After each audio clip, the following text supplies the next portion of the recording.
regionale invece volevo innanzitutto ringraziare voi che avete partecipato a questo evento oggi pomeriggio e appunto spero anch'io che vi siate soprattutto divertiti, per quello è lo spirito giusto.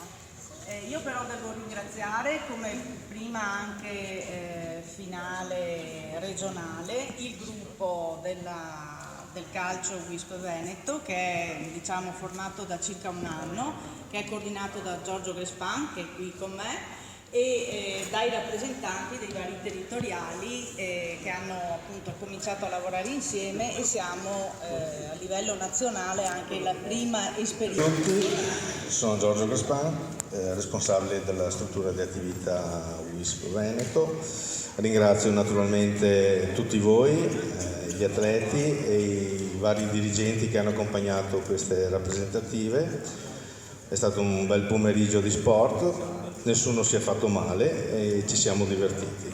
Questo è il nostro obiettivo, prima di tutto. Voglio ringraziare veramente il gruppo di lavoro che abbiamo organizzato assieme queste finali, e naturalmente anche Jesolo il 6 e il 7 maggio. Ringrazio anche e soprattutto Gianni, che è diventato matto a recuperare le coppe perché si erano perse nel nord Italia, e questa mattina alle 6:30 si è svegliato, oltre per organizzare il rinfresco, insomma ci ha dato una grande e bella mano per questo primo appuntamento, e lo ringrazio veramente a nome di tutti. Ecco. Io vi saluto, alla prossima, vi aspetto allora a Jesolo. Allora diamo inizio alle premiazioni. Ci sono le 4 targhe per le 4 rappresentative. La signora Silvana Preghiera Rovigo, prego, il capitano del Rovigo, dai generato, dai.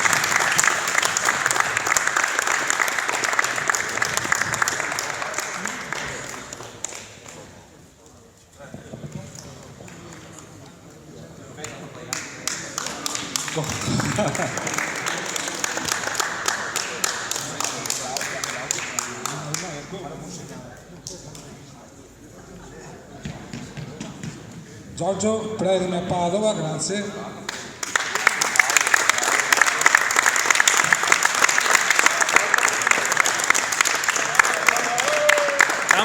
Tama.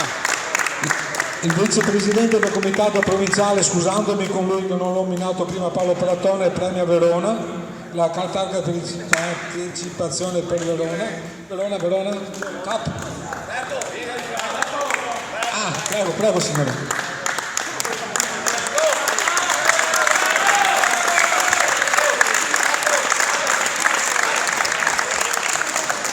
E Giorgio Grespan premia Venezia come targa di partecipazione. Prego Paolo Loris. Infine la signora Claudia Rucca premia la rappresentativa di Verona, distintivasi anche quest'anno con il primo posto. Prego signori. Mi raccomando, resa di festa dopo. Dai davanti. Oh, alzate le mani tutti. Alzate le mani tutti dopo che dai la coppa. Alzate le mani tutti. Oh! Dai! Dai la coppa, dai, alzala! Che entusiasmo ragazzi, che entusiasmo! Vai ragazzi, entusiasmo proprio. Sai che prima ti fai la foto che ne me la racconti?